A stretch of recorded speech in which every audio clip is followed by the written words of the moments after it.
Greetings from Ukraine. It is September 15th, the 204th day of this war in Ukraine. And from our family, I just want to thank all of you who have prayed for us.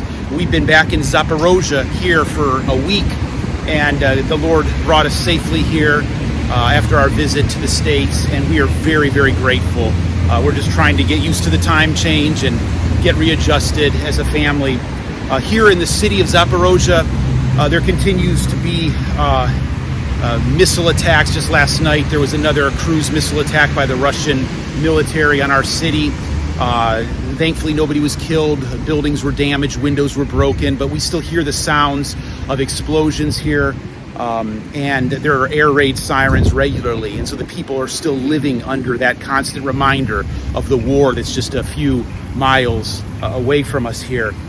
But you know, there's a cautious optimism right now because, as you may have noticed in the news, up in the northern Kharkov region, there have been just amazing, almost miraculous successes and gains by the Ukrainian military against the Russian forces there. And there's just this excitement about these dozens and dozens of villages and towns that have been liberated.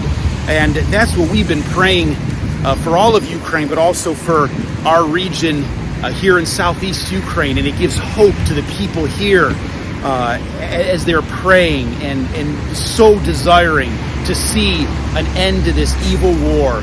And so we ask you to continue to pray. Russia, in retaliation, is continuing their attacks on the infrastructure, the critical infrastructure. The city just to the west of us, Kryvyi Rog, was attacked yesterday by missiles, and a dam there was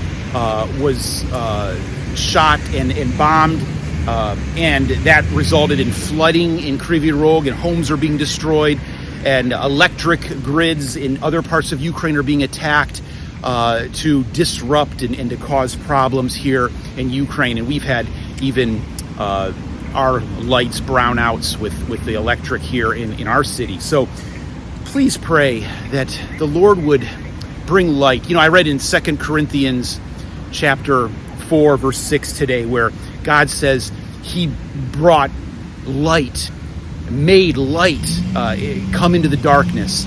And then individually in our lives, he has, through his salvation and the blood of Jesus Christ, he has brought light and hope and salvation to us. And he wants to take that same light and continue to spread it through us, through his word, through the gospel of Jesus Christ. And so please pray that that light would penetrate the darkness of Ukraine, of the war here in Ukraine, and bring light to Ukraine. These people need light. They've been living for over 6 months now under the darkness and oppression of this war. And we just ask you to continue to pray for our family, that we would be instruments of bringing that light and hope to the people around us here in the city of Zaporozhye, but then also for all of Ukraine, that God would bring peace and do a miracle to bring an end to this war. Thank you so much for your prayers.